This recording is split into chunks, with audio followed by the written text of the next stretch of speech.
Recording live from the E. Haley Memorial Studios, straight out of Elmont, Ontario, it's time for This Death Clock Has 60 Minutes, your one and only weekly Warmahordes news broadcast. It's 8 p.m. Wednesday night, the beers are cold, the news is fresh, and the death clock starts now.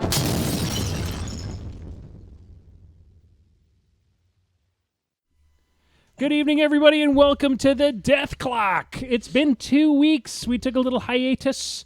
I was on a shoot, and I was in Texas. He was in Texas, and then we had only Jason and I have nothing to talk about. No. Without George to fill in the blanks. Yeah. If George doesn't talk, we pretty much just go, so how about beer? George was here, though. No, I was in Texas. He was in Weren't you? Texas, yeah. So anyway, long story short, we could not podcast the last couple of weeks, but we are back, and we have a really cool topic tonight. Lots of cool things going on. Glad to have everybody here. I'm going to introduce everybody first before we get started. The person on my left, your right, is no other than PG Semi-Automagic. Hello, everybody. And sitting on the right, my left, something like that, Yes. is Baby J. Hey, Baby J. Hi, what's happening? Jason's actually, it's covered up because you've got the microphone. But Jason lost his facial hair. Yeah. Did you lose a bet? No, it's for my Halloween costume. I shaved for Halloween reasons. Gotcha. Tonight's topic is a bit of a contentious one. We're going to go straight into the salt. We're taking this, we're going into the breach. We're going to talk about Skorne tonight. And so we needed somebody who knew something about Skorne. Because it's certainly not us. It's certainly not us. And so that is where our buddy Alain Seguin comes in. Say hello, Al. Hey, how you doing? Al may not be known to the worldwide meta. He's known locally as one of our best local Skorne players. And I think one of the best parts about having you on the show today, Al, is that you actually are part of the broken Skorne players. You're not 100% on board for Skorne right now, but I think I can say you're a bit hopeful for the future, right? Wow. Hopeful? Yeah, I guess. I don't want to get on the whole hopeful bandwagon that a lot of the Formites are doing, but yeah, I am. There's the salt right now already. Awesome. So before we get into Skorne, we got a couple of topics to cover first. And, of course, the first thing we got to cover is the news. And the best part about doing the news tonight is it's been 2.5 weeks. Oh, so there's actually news. There's actually news to talk about. So we had an amazing moment here at Moose Machine where you managed to be the only person on Tumblr for about 6 hours. Yeah, I caught that as it went past. It was awesome. People thought you got an exclusive from PP, which... We may have not told them otherwise for a while. PP, if you want to give us exclusives, we're perfectly willing to give out that data for you. So we've got a hint at a new faction. George can quickly look up what it says on the thingamabobbies quickly. There was two, wasn't there? There was one with a bird skull kind of laying in something. I wasn't sure how old that one was. I think that was just from the video.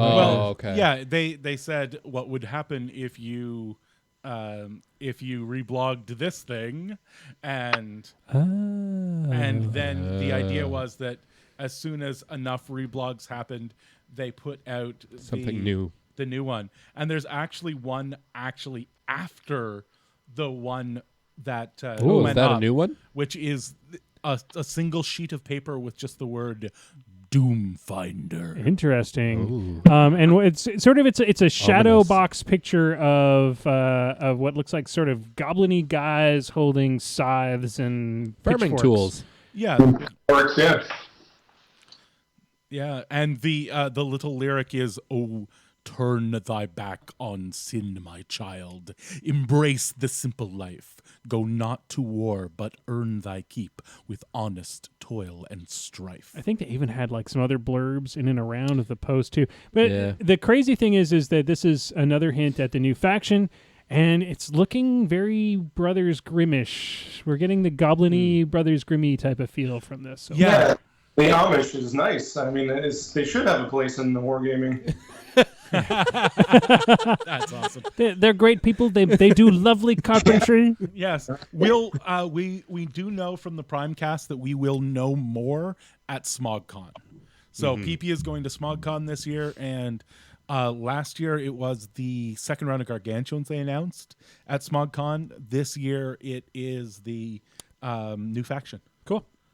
So we also have a bit of news coming out of the PP forums. They've created a special forum just for us to give feedback on erratas, or feedback on rules for future erratas. I really like this. Yeah. I love it because Brave. Well, to a certain extent it's brave, but on the other hand, it's also a blow-off valve for the forums. Yeah. Yeah. So it gets all the please PP change this out of the main general chat and puts it in its own chat where not that it can be ignored, but at least at a place where you can take a look at it and it's not in amongst all the other crapola that ends up in the general. And the next piece of news that is probably directly in Al's wheelhouse is they've announced that they're not afraid to change point cost values.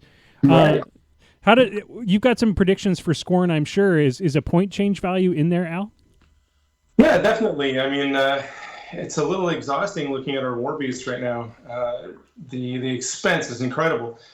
And then you have Karax, who are 11 points for one of our best single wound units. And that doesn't seem right either. But of course, I'm not going to opt for a nerf at this point. But definitely like a bronzeback, I don't know if he belongs at 18. He's not what he used to be. And yeah, it's definitely very expensive right now. Would you say he's worth the 18 if he gets rage back or rush back? Sorry. Oh, countercharge, you mean? Yeah.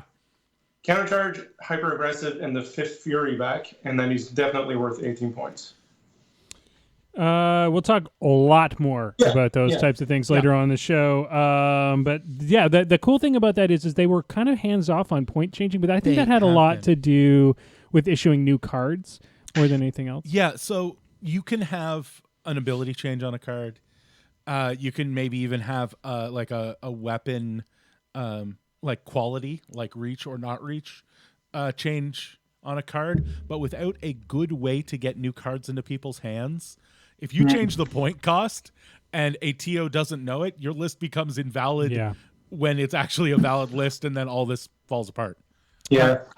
So the next thing up is we got a picture. This is a ways back now because remember we've been off the air for 2 weeks, but we got a picture of the new Troll Caster, which of course is an advancement of the Journeyman Warlock from previous editions and such. Looks pretty sweet. Yeah, him and his friends will all be available at War Machine Weekend. Of course, right after we publish these show notes, we also got a leak on Una. We now know Una's stats, basically. It was just a spell, wasn't it? Was it just her spell? Ability, I think, actually. It's actually an ability, yeah. Right. Birds of Prey. Yeah, flank for griffins. And it's been stated that Una may be basically griffin only or flight critters only in her battle group. Makes sense. Which would be interesting because griffins are hard enough to get a hold of right now as it is. The question is, if she stays with only flying things in her battle group, is Horgel going to stay with only fire types in his battle You never group? know. That could be really interesting. Well, with that new Circle Gargantuan coming out, Una's going to be perfect.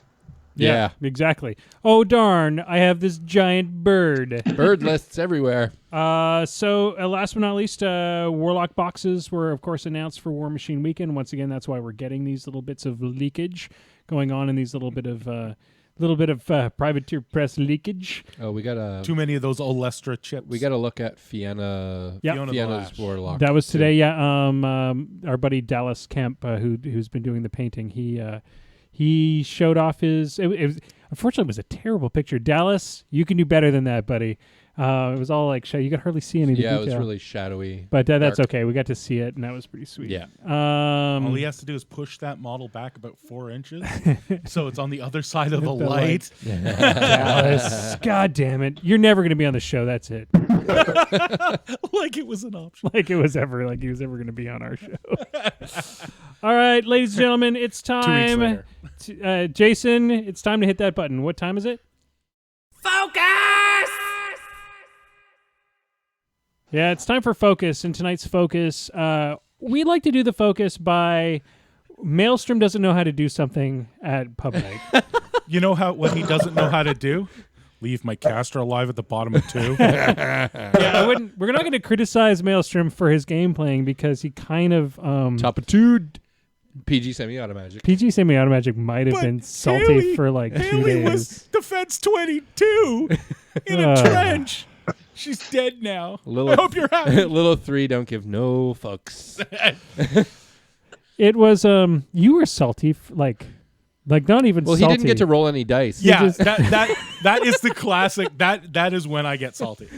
I have no problem with losing. The worst thing was we didn't even get to re-rack. Like No. you were done for the night. Well, that was it. that may have been a little crusty because someone didn't show up with models. No. It was my fault. I didn't show up with a mat. I think was more the problem than anything else. You didn't show up with any models to play against that. Well, that's true too. Pass me my glasses. I can't see shit. So what we're going to talk about tonight is zones and flags. So if you play any type of scenario, which we suggest after you get past the early point levels, you really should play with scenarios of some sort. You have to deal with zones and flags. And what, of course, Maelstrom, what was your question this week for us? You How do I does this score work? on scenario? which kind of blew I don't know how. which kind of blew me away, but Yeah. which was funny, but I hearkened back to when I used to just play Kane all the time and only really tried to do assassinations and just kind of rolled over and took it if I couldn't get the assassination in. And that's what I've been doing for a year and a half. And I realized that it takes that is the second level of Jedidom or something. That's when you pass from Padawan to Jedi is when you really start being able to play 2 zones. And the way that you and I did it, G, way back when, is I swore I was not going to win by assassination for about 10 games. That made it really easy on me. Yeah. I could just walk my caster right out there in the open. Yeah. But it forced me to play the scenario Absolutely. all the time, which is super. It becomes really, really important. So first suggestion for everybody is play the scenario for a little while. Yeah, if you pick up Convergence and play Father Lucant, where you have no chance to assassinate the other person. But when you're armor 25, you're like, so I last forever, but I'm not sure how I can actually win this game. And that's how I learned to play scenario. Yeah. I'm like, I won't die, but that doesn't seem like a way to win. I like how Yeah. he says, go pick up Convergence. Yeah. Yeah, because It's a little faction. that's what everybody should do right It's a now. tiny- Just go pick up conversion. The more you buy, they'll probably make more for me. Well, the one thing that happened to me was in Mark II, Skorne was excellent at attrition, right? So I would win all my games, just rolling over. My army points would be ridiculous by the end of the tournament, but I had almost no control points. And now in Mark III, I'm with Xerxes and Ferox, and I really just create a bunker in one of the zones, and it's hard to remove me, especially on Xerxes' feet. So I've learned to play the scenario, and most of my victories are scenario now. So Mark III Learn to love it. Yeah. So there you go. Mark III Skorne has taught Al to play the scenario. I started playing Haley 3, and I could never figure out why everybody loved Haley 3 until I started playing the scenario, and that changed it. And then, of course, Circle has a lot of in Mark II anyway has had a lot of great scenario casters, so that really improved it too. But Haley 3 is easy. But Just hide behind the... or Haley 2, sorry. Oh, I was going to say... I never got to play Haley 3, you just hide behind the smoke wall and feet back the lightning ponies. Okay, so the questions that were really raised was, what is the difference between dominate and control, and how do you do it? So what we'll do is we'll just sort of let PG Semi-Automatic do as he do, Okay. and I'm going to ask you these questions. So let's start with, okay, how do you control or dominate a zone? So if you've got a zone, the first easy one is dominate. To dominate a zone, your warcaster has to be in the zone, and no enemy models are in the zone. Right, so you have to be alone with your own dudes in the zone, and you usually get 2 points depending on the scenario. Yeah. As a side note, your caster cannot contest. So the only thing a caster can do is dominate. So if I've got, so you can't contest with a caster, so That's correct. I can run something in there, and if it's just your caster standing there, I've stopped you from scoring a point. Yeah. But I don't get a point, But you don't get a point either. which is weird because the caster's not contesting. No, if you had a solo in the zone and the only other thing was a caster in the zone, Right. we would each get a point. Oh, okay. Because Cool. I would get a point on my turn, you get a point on your Gotcha. So, how do you control a flag? turn. Control well, or dominate? Sorry. How do you control a zone? How do we control a zone? So, not controlling... Yeah, quiet you. So, controlling a zone is easy. Put a solo or a warcaster or a warjack or warbeast into the zone, and that will control it as long as there are no opposing models in the zone. If you want to control it with a unit, you have to get the entire unit into the zone, and there has to be at least half of the guys left. And it's not completely within. They just within. They can just touch it. Yeah. Okay. So the next One thing guy goes deep, all the others just cuddle up around the edge. So zones are pretty straightforward, but let's talk a bit about flags, because flags, it gets a little more complicated. It's not that much more complicated. If you want to think of flags as a 4-inch zone, you aren't going to go too wrong. You have to, if you're going to control a flag, you have to have either a solo or a warjack or warbeast in base to base with the flag. If you want to control it with a unit, you have to have one member of the unit in base to base, everybody else within 4 inches, and again, the unit has to be at half strength. Okay, so pretty straightforward. If you just need to get something within 4 inches to stop a person from scoring, Exactly. and base to base to score. Yep. Okay, so let's talk about contesting. Okay. Because you've talked a bit about it, but what is contesting really? So contesting means that there is somebody stopping you from getting your points. Right. So it can be anybody from a unit. Anything. So it has to be an enemy. Let me put this way. It has to be an enemy model that is not what is it? Inert or frenzying. Right. Okay, so Jason, does that kind of clear it all up for you? Do you have any more questions? It helps for sure. So what are you going to do? Like, what's your sort of plan to start getting better at playing to scenario? I'm just going to take assassination off the table completely and play scenario for like my next 10 or 15 games. Do you have a caster that you're going to play that's better at scenario? I'm going to start running Callus, I think, and try for scenario. Also, Ep.53, I think, has scenario presence. I just haven't been playing her that way because I didn't know how. I don't know. I kind of think that Ep.53 has scenario threat. I'm not sure that she has much presence. She's putting bracer on. Apollonia 2 that I've just started playing is she can walk like crazy, right? Yeah. So I've been fainting. So what I do is I make sure she can walk on the next turn, like turn 2, to a flag. But that puts me at like 10 inches or even more away from that flag, right? So the person thinks I'm going the other way, and then I just walk over and reposition over onto that flag. Yeah. And whoa, what happened, right? So, Al, do you have any kind of tips and tricks for new players to play to scenario at all? Or do you have anything that you kind of do? You talked about your bunker kind of situation with Skorne. Yeah. Anything else? Definitely look at combo smite. I don't know how many casters have it or how many warbeasts have it, but you park something with combo smite or smite next to a flag, and then you could just shove things away, and as long as you can be still touching the flag. For example, Xerxes has tax supremacy, right? So he can walk away from the flag, smash something, bash it out of the way, and then walk back. So that's a really good technique I've been using. Yeah, anything with reposition that can walk up a bit, chuck a model, and then walk back. Yeah. Something else that's also good to look at if you're looking to play to more scenarios, look at the quote-unquote control casters. Things like Haley 2 or Exelon Thexus is a great example. Back in the old days, Kruger 2 is quite good at it too. Anybody who's got a teleportation style or something that can do a lot of push movement, or something that's also fun is casters like Magnus that stop you from being able to move certain directions so that you can control a zone just by stopping your opponent from getting there. Kador's got a couple of casters that can just freeze people in their place. Those are all great for learning how to adapt to scenario, if that makes sense, and really control your zones. And really the trick to controlling a zone is focus on clearing it. Mm-hmm. Yeah. If assassination's off the table, clear the zone. I think it really helps if you have something to shoot as well, because Skorne, a lot of melee, sometimes you just can't get to that little bugger that's right on the edge. Something that shoots just solves so many problems. I'm learning that going into Legion now, and it's like, wow. Yeah, for completeness, just to round out the ways to get control points, we should just mention that objectives are there.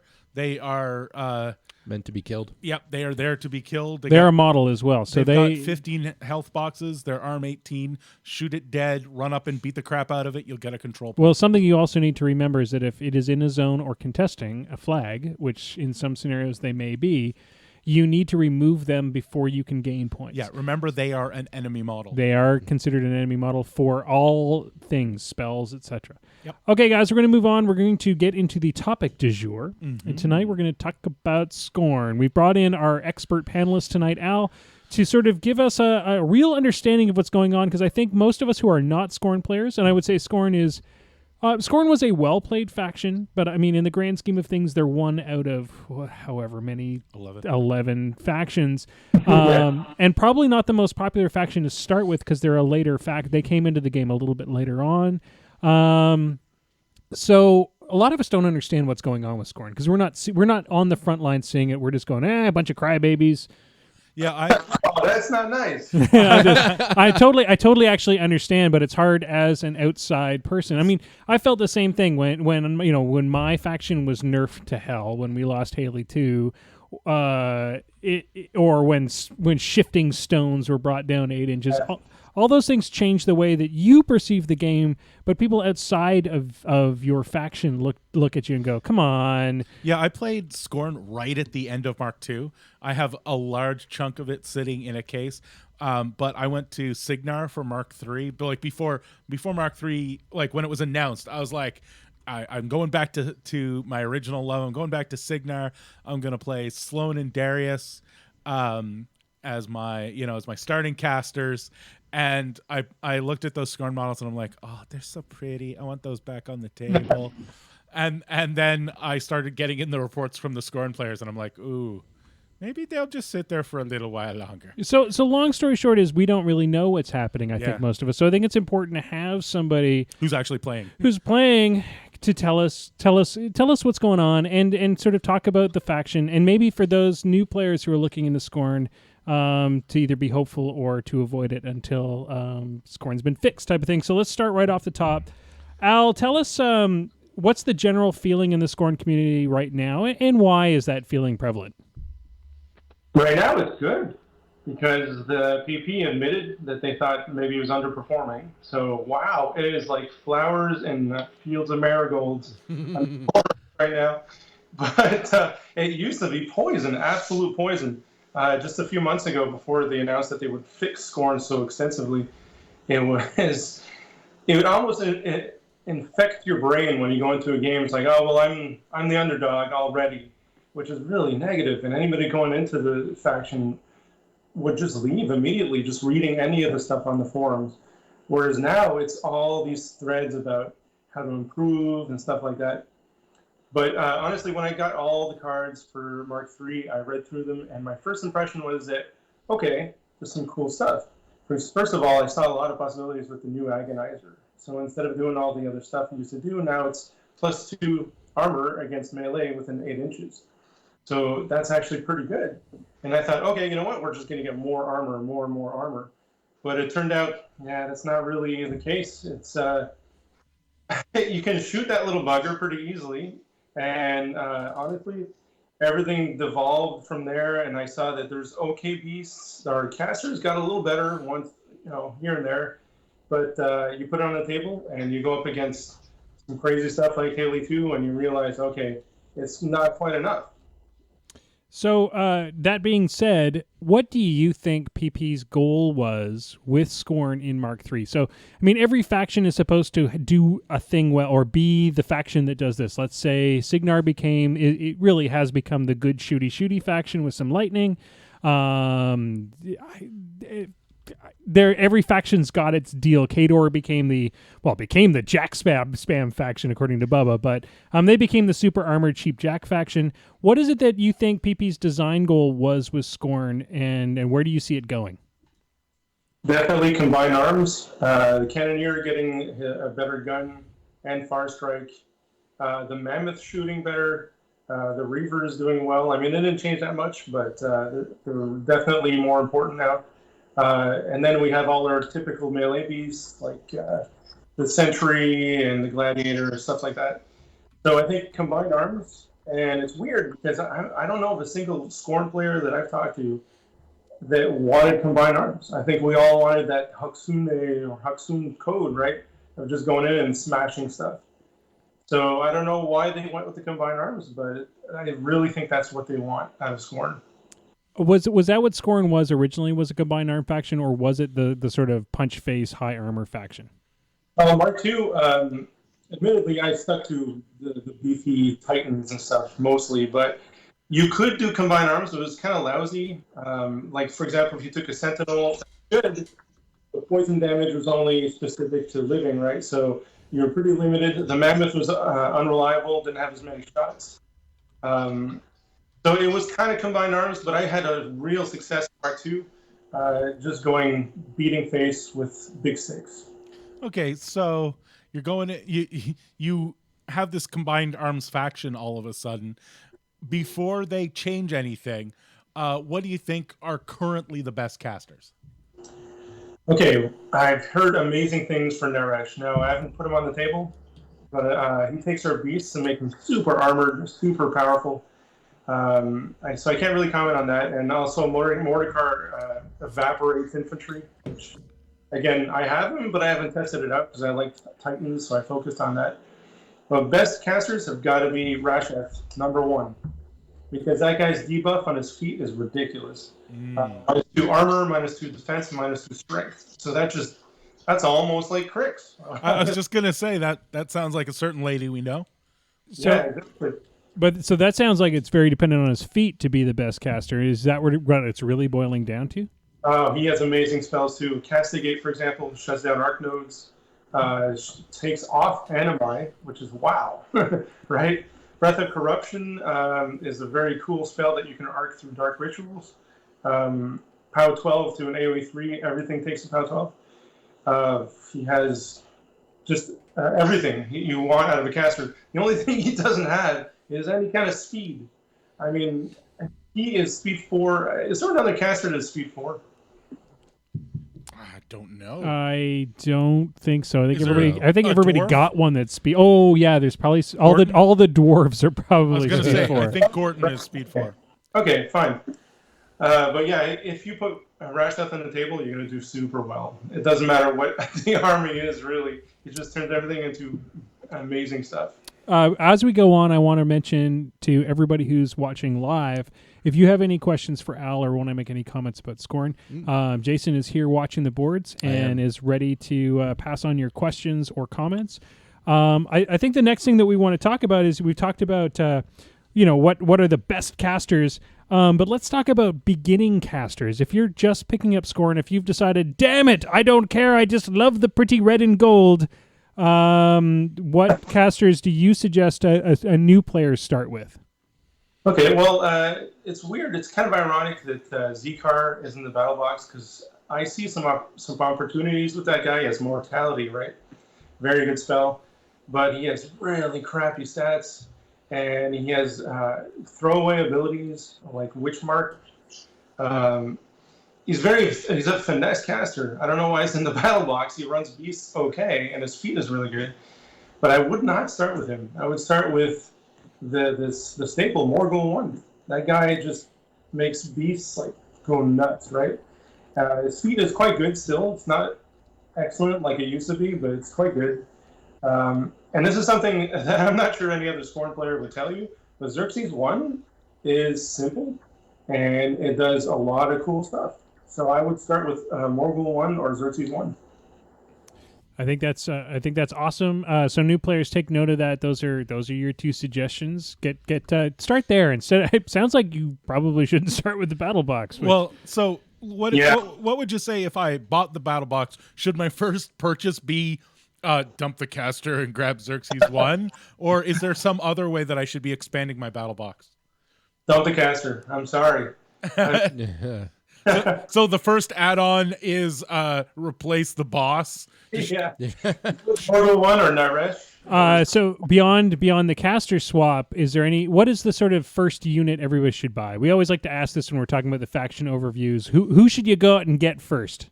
Yeah, first thing is Beast Handlers. Oh, good call. They're still great. I mean, they don't give you a free charge anymore, but they still give you a +2 strength anywhere, right? Wow. They heal like crazy if Alton Ashley isn't on the damn board. But also, if you're talking about units, I never thought I'd say this in Mark II, but Blood Runners. I mean, Really? yeah. They threat, what is it, 10 and 11 and a half with Apparition, Anatomical Precision, and Max 7. These guys are just going to take off Sentinels. They're going to take off any kind of high armor, single point, not a problem. Oh, yeah, and a Hellmouth, if you want to piss off the guy, get rid of all those tentacles. Oh, yes. Anatomical precision. Bye-bye, tentacles. RFP. Exactly. So, yeah, Blood Runners, Beast Handlers, those would be the units, I guess. RFP on tentacles? Yeah. That works? That's a thing? Oh, that. Oh, that is fucking mean. Oh, Nobody listen to that. so Jason. Doesn't work. Jason, Monday, I'll bring my Skorne. No. We have at least one question from the board. Yeah, we do. We have a couple, actually. Well, some thoughts. Fraser, Deathhead Dice wants to know why Void Spirits are so goddamn evil. I want to know why Naresh's power does magical damage now. That's what I want to know. One question at a time. Well, it's about Void Spirits. Void Spirits. I haven't played the Void Spirits per se, but I know that they have something like Overtake, and then they add an additional attack die, Murderous, I think it is, into infantry. That's just crazy, right? So they keep hitting all this infantry, then they get to teleport 8 inches, I think it is, and start over somewhere else. So there goes like 2 units. Oh my God. And I think as long as they're killing, they can hit again, something like that. Yeah. So are they going to get errata, do you think? Slap in the face. Isn't it funny though? Like now I'm paranoid with the errata. I don't know what they're going to take out of Skorne to make it better. So please leave that stuff alone. Yeah. Now, as a corollary to that, the Despoiler, do you run it? I bought it because of course in Mark II it was like whatever, it's the spoiler, right? But I bought it and I have a weird thing where I have to paint it before I play it. So it's in the That is not a weird thing. It is a wonderful thing. It's a wonderful thing. But so it's being painted, and I know that it's actually one of our best beasts now. So I can't wait to get it on the table. Another question from the forum there, Al. Legionnaires wants to know, what do you think PP is going to do to fix Cataphrax, especially Actuary? He loved Actuari. He loved them in the old Morgul 1 theme force where they had AD. Yeah, I played that actually. It's so sad. All the Cataphrax. The Arquari are in a really bad position. I've heard it said on the forum, and I really love this idea, is that if you get 2 or 3 Arquari on a heavy, they can actually pull them in. Because they used to be equal size or less, right? But if you can pull a heavy, and that's like portable tentacles on a Hellmouth, that would be really nice. Because they're super expensive, so might as well get them to do something great, right? But I think the hit on the hit point reduction was really bad. I think you like an Incendiary. I love these guys, right? But just a couple of POW 10s, I think, will kill one of them, and they're super expensive. And so they do good work, but I think they should have all their hit points brought back to 8, and their defense was brought down. I mean, how much do you want to kill these guys, right? So bring the defense back up. And that's all I ask, and then they'd be great again. Yeah, I think every troll player in the world understands what happened when you lose 3 hit points. Nice. Yeah. I know. It's amazing what 3 hit points can do. So let's moving off of the audience questions. We'll get back to you guys in a second. What do you think right now? We talked a bit about what the PP's design space for Skorne was, but what do you think Skorne is good at right now? What do you think if I want to buy Skorne, why do I buy Skorne? Well, there's a couple things. I mean, armor, like I said earlier, went up. It really did. If you can keep that Agonizer alive with shield guards and stuff like that, wow, the armor's pretty high now in melee. You can get Tiberian up to 23 on a regular turn. No feat, nothing like that, as long as you have an Agonizer sitting behind And he's at 32 hit points, so it's really hard to kill that guy. But you could do the same with sentries that are kind of a cheap version of the non-character Tiberian. Shield guard, lance, that kind of stuff. So high armor, I'd say, is one good thing still. Not against shooting, but against melee. Another amazing thing, and I actually brought Morgul to an Ottawa tournament and did super well at it, is high as heck damage. The levels that you can get are just ridiculous. I had one bronze back. Hey, still one round gargantuan, right? You think that wouldn't happen anymore, but he did. Because Morgul brings them up to a ridiculous, what is it, 21, PS21 on something like 9 attacks, or 8 attacks now. So yeah, high damage if you get the right casters, like Rasheth does high damage, Naresh, Morgul 1. All the games that I played in Mark 3, I don't think people have been hitting as hard as Skorne can hit. While PP is looking up his next, PG is looking up his next question. So you've answered the what do they excel at. What is it that Skorne is terrible at right now? Where is their Achilles heel? Yeah, well, people keep saying control, right? But I run Tiberian a lot, and that gets in the way of a lot of control. And I'm not really sure sometimes what that actually means. Is it telekinesis? Is it time walk feats, stuff like that? Yeah, I guess we're not that good against it. One other thing that has kind of remained from Mark II is, especially with the list I play, and I don't play Hexeris 2, is infantry. Just if you have dude spam, if it's more than 2 units, I'm starting to worry. I mean, how many tramples do I have to do here? And I run a lot of boosts. So infantry for me, personally, was hard in Mark II, and it's still hard in Mark III. Right. PG, what you got? Well, if we're... So going back to our battle box example, so we've got some blood runners, we've got something to whip our beasts with. What are the other things that every Skorne player should own? Well, the Agonizer is because he's really good now for what he does. If you can keep him alive, is probably worthwhile. He's cheap money-wise, and 7 points in the game, it won't kill you too much to put him in, just to be safe if you're bringing a brick, right? But yeah, Agonizer comes with Tiberian. I would say buy Tiberian first thing after the battle box. I mean, I don't know that there's even... This guy is insane. I played Typhon as well. Tiberian is right up there with Typhon, with other character jacks and war beasts. I think he's even better in a lot of cases. So get Tiberian and the Agonizer. The spoiler, again, I can't say personally yet. And the Cannoneer are also heavies that you want to get. Okay, so basically it's all beasts that you're looking at. Yeah. Well, okay. So if you want to talk about other things, and beasts and Carax are super cheap game-wise. And they do a lot. They're girded. They have set the fence. They're worth 11 points. With Xerxes, you can make them walk 11 inches shield wall. So that's cool. And they go up to 19 armor. Ferox. Wow, these guys are cool. That's the first thing. Mark III hit. I look at the Ferox stats, and I'm like, wait a minute. Boosted on a pounce? Every time they leap, they get to do additional damage, right? And you often leap into back arcs, so they're pseudo mat 8s that do boosted damage whether they charge or pounce, one or the other, right? So I bought another unit. I bought 2, and I run double Ferox all the time. Wow, nice. Another faction that the double cav is a thing. Yeah. So the corollary to that, of course, is which units that I want to stay away from. Like what is going to be calling out units to me or models. or models, yeah. Things that are calling out that I don't want. Somebody mentioned the Cataphracts. Now, you can still do good things with Citrati. An Incendiary, if you're feeling lucky. Those guys actually shoot AoE 3 fire continuous. It's still good, but they're going to die usually. But definitely avoid something like the Swordsman. They have no place in Skorne right now. Don't get the Sentinel, which is the Eratus bug that spits. It's range 11, poison damage. It sounds good, but it's just, there's so much other cool stuff. The Rhinodon, the Archidon, those are the running gags of Skorne. They're still really bad. Well, actually, Archidon was okay in Mark II, but in Mark III, it doesn't seem to have a place.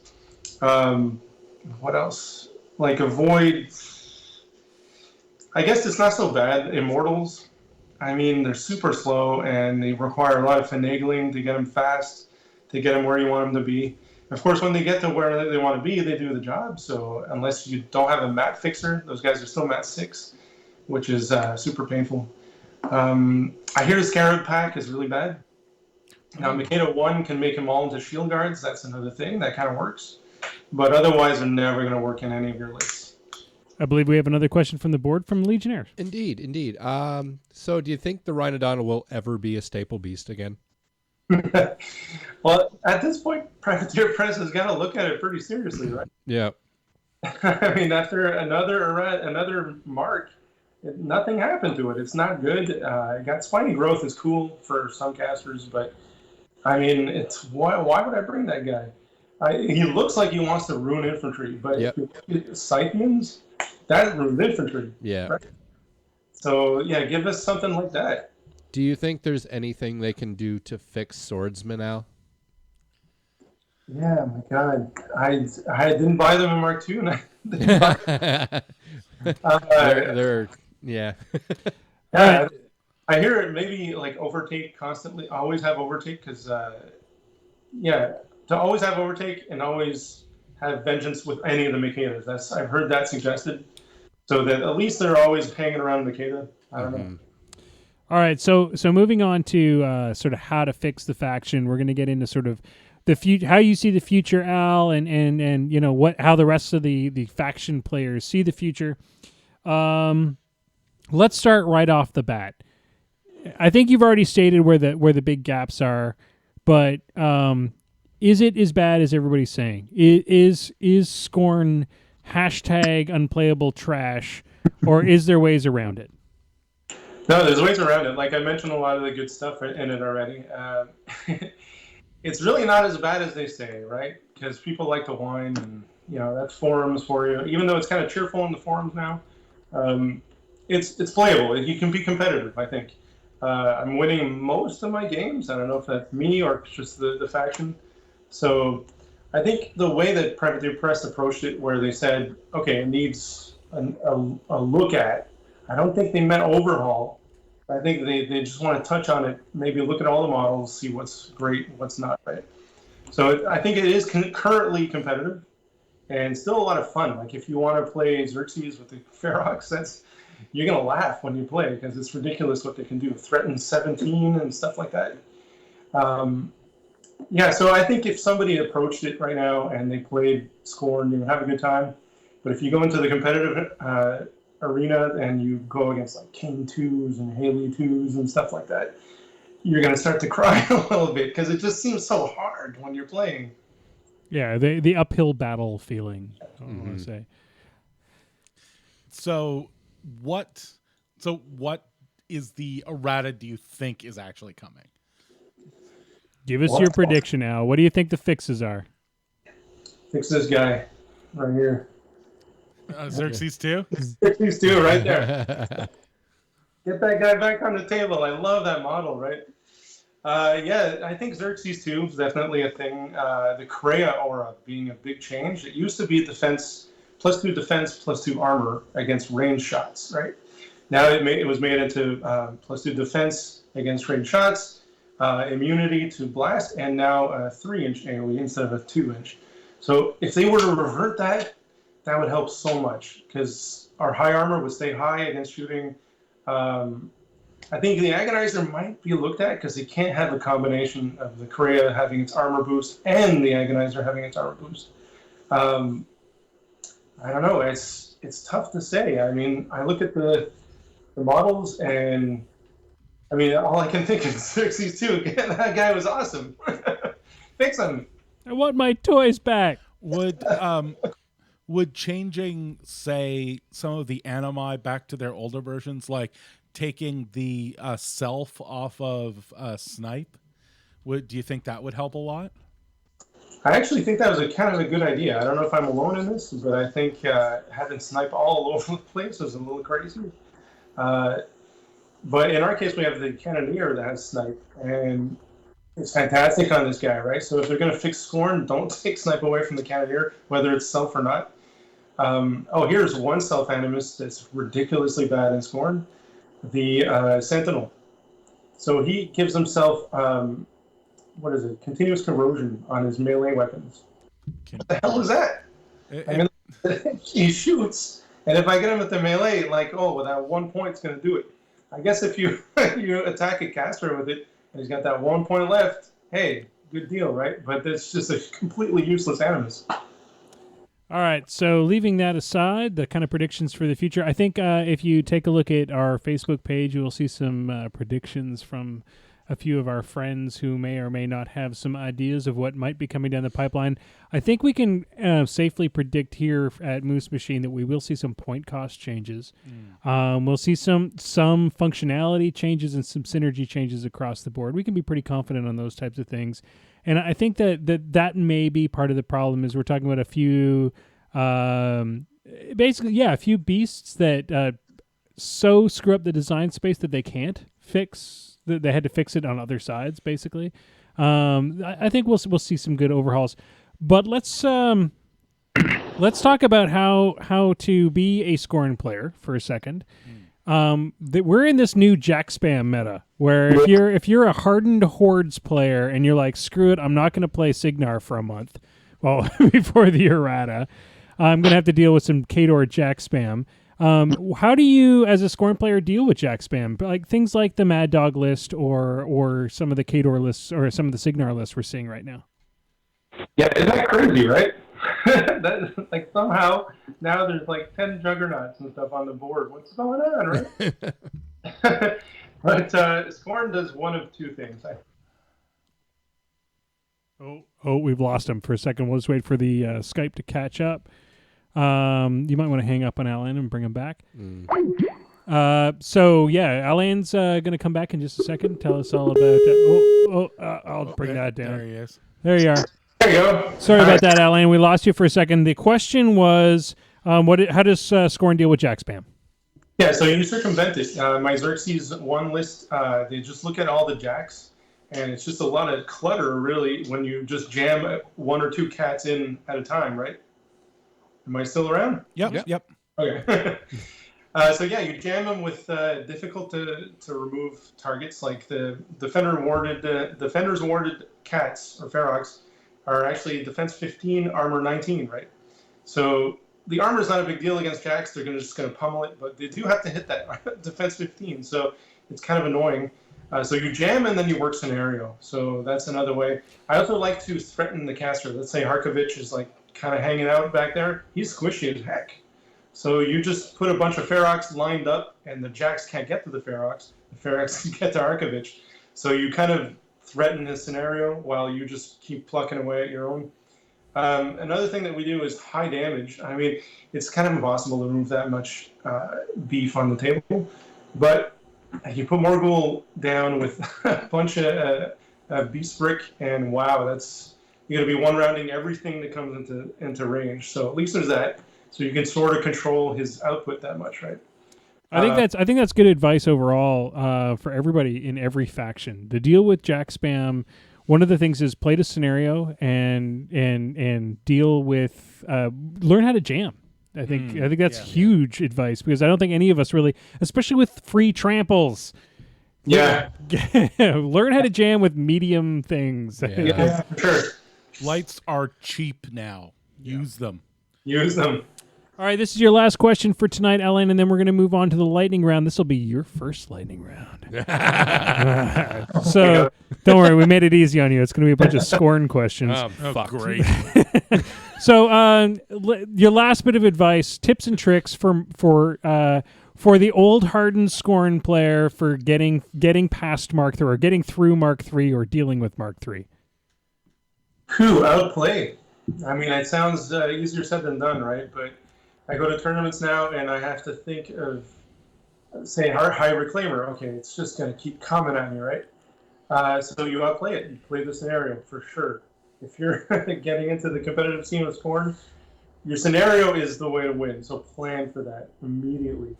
To think of caster kills and stuff. To think of out attritioning. You gotta call it by the game, but I would say scenario first. That's why the pit is an amazing scenario for Scorn because you just hover around your flag and then you crush whatever comes into the middle, and it's a win. So scenario all the way for Scorn, definitely. Good thing I'm not playing Scorn. Exactly. Which goes back to our original. That's an awesome segue back to our original topic this evening. All right, ladies and gentlemen, it's that time. It's time for The lightning round. Ladies and gentlemen, the lightning round is 10 of the most difficult questions in War Machine. Tonight's topic will be Scorn. Gentlemen, are you ready? Yeah. As ready as I'll ever be, Will. Alain, it's your first time doing the lightning round. What you have to do is yell out, buzz in, bing bong, whatever you want to say. Also, because the way Skype works, you have to kind of cut into us yelling. So it's also good to raise your hand, because if I see your hand come up first, I'll know that you tried to buzz in faster. All right. So that's how we're going to do this. Unfortunately, I totally forgot about questions to the last minute tonight Oh no. because it's been so long since we've done a show that I didn't get to Minty in time to get him to give him the topic. So the Minty Fresh question of the week is actually going to be one of our random topics of the week, which we haven't done in a while. Oh. Okay, ladies and gentlemen, trying to keep these guys from looking at my sheet because they can totally see it if I'm trying to talk into the microphone. I can't read your writing. Yeah, that's the best part. I have like the gonna say- worst writing ever. I was gonna say I can't read my own. Looks like a goddamn writing. fucking You prescription. literally could be holding the sheet in front of me, and I still wouldn't get any of this. All right, ladies and gentlemen, question number 1. What is Makeda's 2? What is Makeda 2's current title? Archdomina? Oh, shit. Got to buzz in. Framed it. All right. All right, we'll give it to you. Go for it.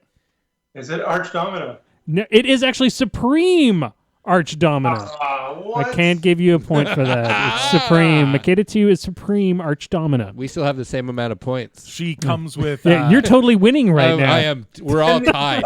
Yeah, It's a tie right now. She now comes with sour cream and pico de gallo. Yeah, there you go. All right. What is the Fury stat on a bronze back Titan? Whoa. And- Buzz. Okay, it's Ellen. 4. It is 4. Unfortunately, that's pretty awesome. No, it used to be 5. And you it It was so And you good. had the combo thing. You could headbutt if you hit with both War Gauntlets. So it was like 9 attacks. Grab and smash. All right. Attacks. What is the ranged weapon on a Cyclops Shaman? What's the name of his ranged weapon? Cyclops Shaman. I got it. Buzz. Oh, Al. Evil Eye. It is the Evil Eye. Nice, Oh, wow. dude. I had to put that one in there just because it had the best name I for kind of thought that was what the poop holders was called. I'm literally going to give you the Evil Eye. I love that. It's a good gun, too. It's got annihilating... ghost shot with it. So it's awesome.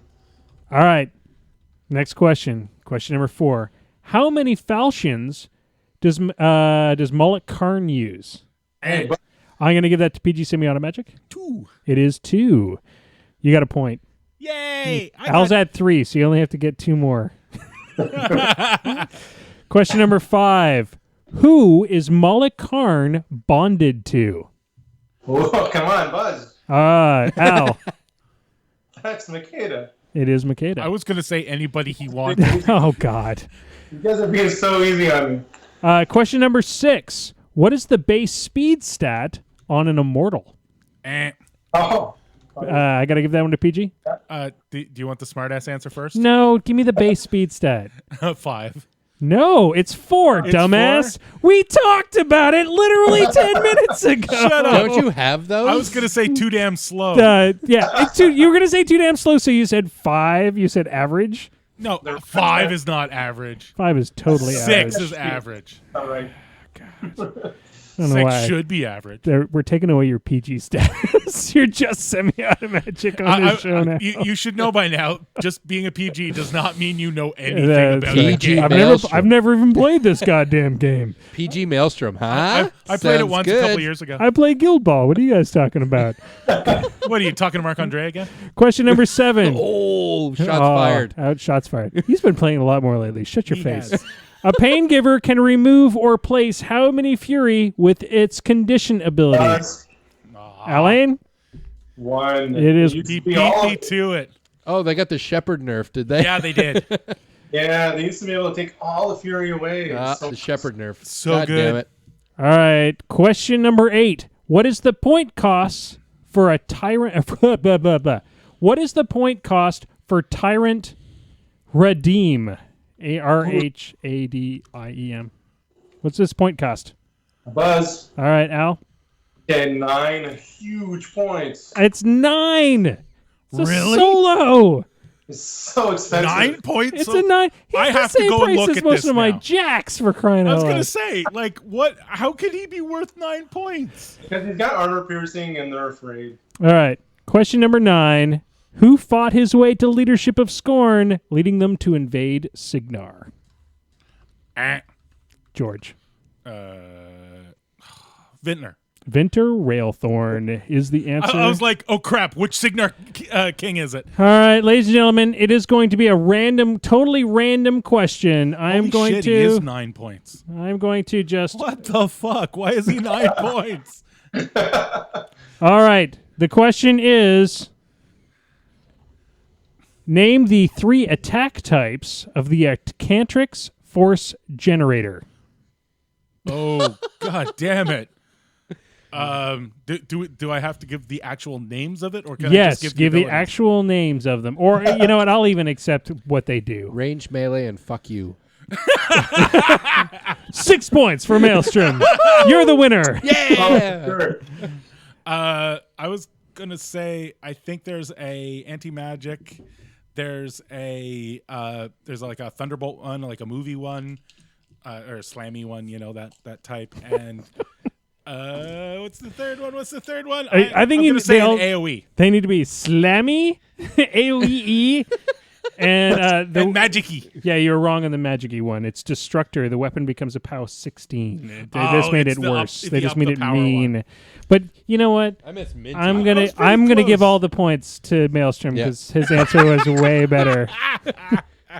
In that it didn't contain any actual answer. All right, guys, that was the lightning round. Did we have anybody on the forums? Actually, fucking Brad and Bilak were like, you're mouthy tonight. neck and You're like neck. totally trying to get rid of our PG rating tonight. The only PG here is The me, only- dude. yeah. used to be. Used to be. So Brad was killing it. Brad and Bilak actually, I think, were tied. Whoa, nice Do work, we have gentlemen. another question we can throw at them just to break the tie? Sure, we can Let's add. break the tie. We can add another question. What on the attention, same you topic of the bastards. Arcantrix Force Generator? Yep. What are its 3 little icons underneath its? Underneath its. What do you call that? Abilities. What are the 3 Iconic abilities? The 3. I can never remember what they call them now. The advantages. What are the advantages? That's it. Yeah. If you can name those, you win. We'll get back to them because Yep. it's going to be a 3-second lag. Let's go into some events and stuff. That was lightning round. Good job. We did kind of skew it to Al because it was Thank you. Skorne night. Thank you so much. He's going to have to come back. He will be coming to an event pretty soon where he's going to have to try to, because right now, you know, he's won a lightning round, so therefore he needs to take place. in the lightning round live. He needs to take his spot at a Lightning Round Live. We have a big announcement here at Moose Machine. We want to get this out into the open. We are announcing MooseCon 2017. MooseCon is going to be small this year. We're going to start it. It's miniature. It's a mini-con. One day minicon. What is a mini-con, boys? I'll give that over to Maelstrom. What do we call It's a it? con, but it takes place in one day. That's right. So we give you all the feeling, All the fun, all the feeling, all the fun, all the prizes all the prizes of a con. of a con. But we're going to do it in one day. Yep. Tell me what some of the cool events we're going to be doing there, PG Semi-Automagic. See, I would normally say I would tell you all about it, but I don't know. That's right. Because for once, I'm not running it. He's not organizing. We're not letting PG touch it. Yeah, there's this 10-foot pole I was showing Maelstrom earlier. I'm not allowed to get any closer than that to We're the like, con. we don't want you to being a giant stress monkey that wants to beat us up through the entire thing this time. I did hear something about a 3-man team tournament. We are going to do so. Our friend Marc Andre helped us design the first of its kind 3-man team tournament. There might have been other 3-man team tournaments, but none have been at MooseCon 2017. Exactly. That's right. It will be the best 3-man team tournament at that MooseCon con. 2017. The best. So instead of doing just a normal tournament, just general style tournament, what we're going to do is a 3-man team tournament. And that 3-man team tournament means that you don't have to come with a 3-man team. You don't. You don't. We will have at least 2 wildcard teams. So if you just want to sign up and take part, we will randomly choose your team for you. So you don't get a choice. Here's a hint: come with a 3-man team. Oh, Because if you get randomized, ooh. but the thing is that what I'm going to try to do, and this is the little hint, is I'm going to take 2 of the best players and encourage them to be part of a wild card team. That will be awesome. But I'm working on that. That's behind the scenes. I've got a couple of good players who are coming to the game, and I'm kind of going to try to push them to. I want Chris Orr and Bubba. Can I have Chris Orr and Bubba? Yeah, that may be how it goes. We don't know yet. Wow. So that's where we're going with that. I want to be carried terrifying. through that entire system. But it would also be just as a learning thing. It would be pretty cool. that'd be amazing. But the other thing is that means get your team of 3 together. There are only a maximum of 6 spots open right now for teams. Ooh. So if you have a team, you want to nail that down now. And how can they do that? You want to get onto the event page. You can go to our Moose Machine page. We'll have that event posted tomorrow, hopefully, if I can figure out how to make it a public event, goddammit. And just tell us you're coming. Or if you go to the Ottawa Gatineau War Machine Club page, it's already been posted. You can get in there and you can say, I am coming. And get your team posted. The earlier you get your team posted with a team name. Ooh, so we need team names. Team name and the 3 members of your team, the earlier I will lock you in on that slot. The only caveat is if you have to cancel, if anybody in your team has to cancel, you will get a wild card player as your alternate. So don't cancel if you can. So get your teams together. That's going to be the cool thing. But we're also going to have other 15-minute mini events. We don't want to just be another tournament. What are some of those 15-minute mini events there, Maelstrom? We have a painting competition. Yep, painting competition. Painting competition. Anybody can enter. Are we going to be painting Anybody? live? No. You come up with your best miniature. You Yep. throw it into the painting competition. Everybody judges. We all judge it. We go, you suck. I mean, we no. I judge We you. actually are bringing in a pro judge for the painting competition. It'll be done in a style where we look at your experience level, and prizes will be given away accordingly, as well as some Nice. feedback. So, painting competition, way to get some points. Best overall army. And that will be a group vote. Yes. So- Neat. and it doesn't so have not just the one model, but you get to enter whole an actual army. It can be the list that people play. It can be the way it's painted. It can be any type. If you want, you can judge anybody for having the best overall army, however it is that you chose to judge it. Nice. And last but not least, lightning round. Lightning round live. That's right. We're going to do a lightning round live, which we're going to take some of our best competitors, hopefully, on the lightning round. Yeah. Hopefully, they come to MooseCon. Hopefully, they make it into the 18 people cutoff. Yeah. And we'll do a lightning round live, and there'll be points given away for that. And the way we're going to work it is there'll be some prizes given away to best overall competitor at the tournament. So Sportsman-like and there'll be a stuff. sportsman-like. There'll be an award for the best sportsmanship. Achievements. It's just going to be a lot of awards. There's going to be ribbons for everybody. First place Yay. ribbons for everybody. I want a trophy. Yeah, no trophies. You get a ribbon. Aw. That's the poor man's trophy. You get to put it on your wall. But yeah, MooseCon's going to be pretty sweet. We've got a ton of other events coming up. We need little tiny ribbons that we can put on the models. Tiny little model ribbons. That'd be awesome.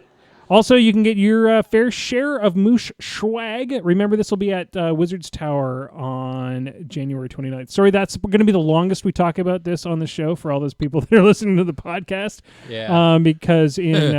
Because next week we'll just mention it briefly. Yeah. But because we're announcing it today, it's kind of a big deal and stuff. So moving right along, we've got a ton of events coming up in the area. You're going to Food Machine, aren't you? Yeah. So there's a couple little things.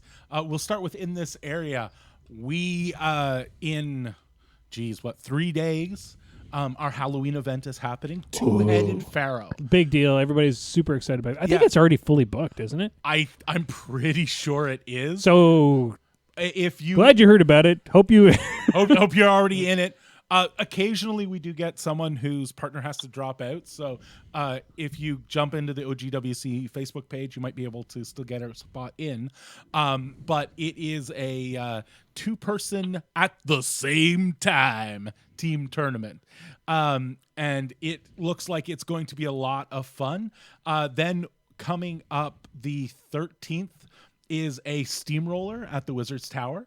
And then on the 29th, I want to say, of November, is our Ottawa Food Machine. Now, in between that, on the 12th, at least I and maybe some of the other members, depending on what happens, will be in Rochester, New York, for Food Machine Prime, I like to call it. It's the massive, the original, the best. original, the one in Buffalo. Yeah. I have a confirmation from Rich from Beer Machine.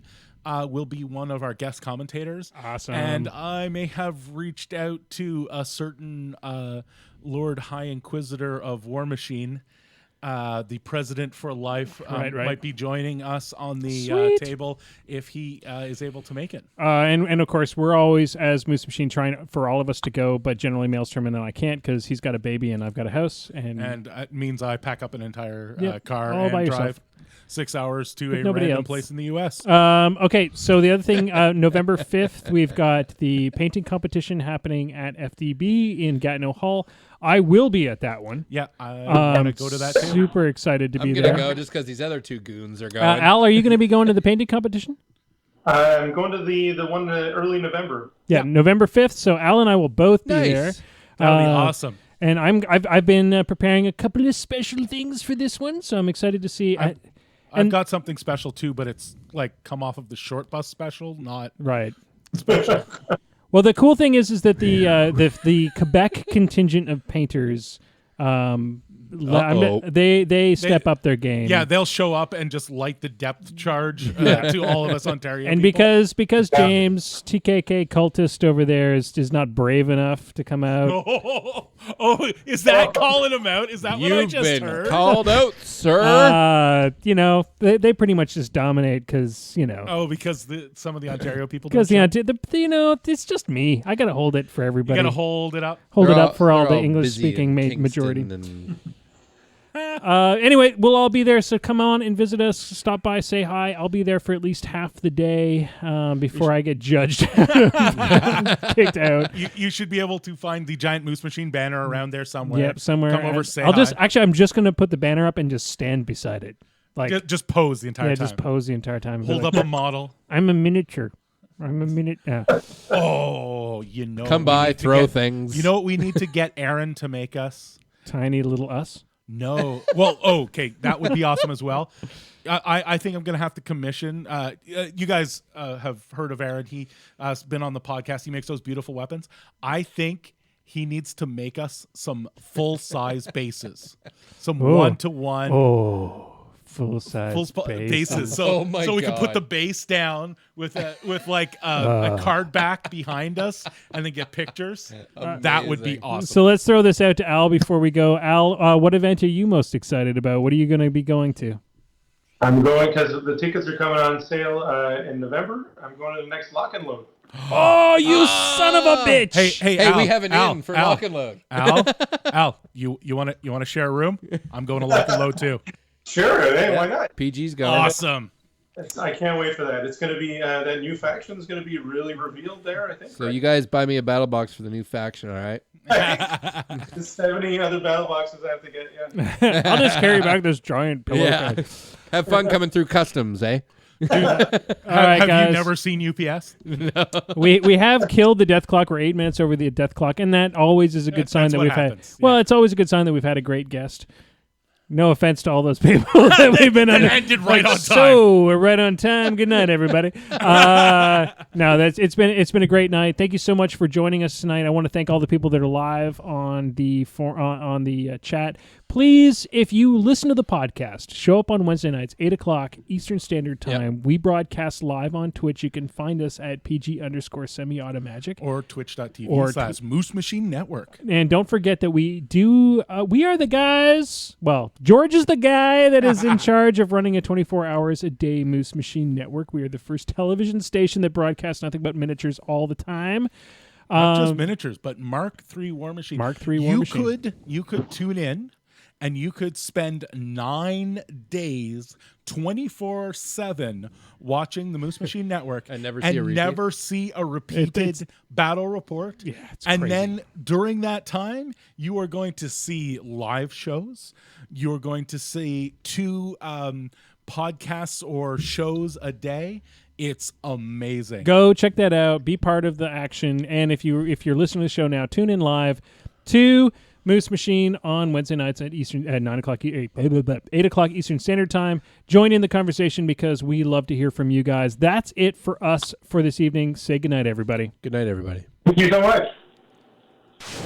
Dice down. Moose Machine and This Death Clock Has 60 Minutes is a proud part of the Muse on Minis Network. Podcasts go online every Thursday morning. You can watch the show live every Wednesday night at 8 p.m. Eastern on Twitch and keep in touch with us on our Facebook page. Just Google Moose Machine. If you can't find us, you're doing the internet wrong.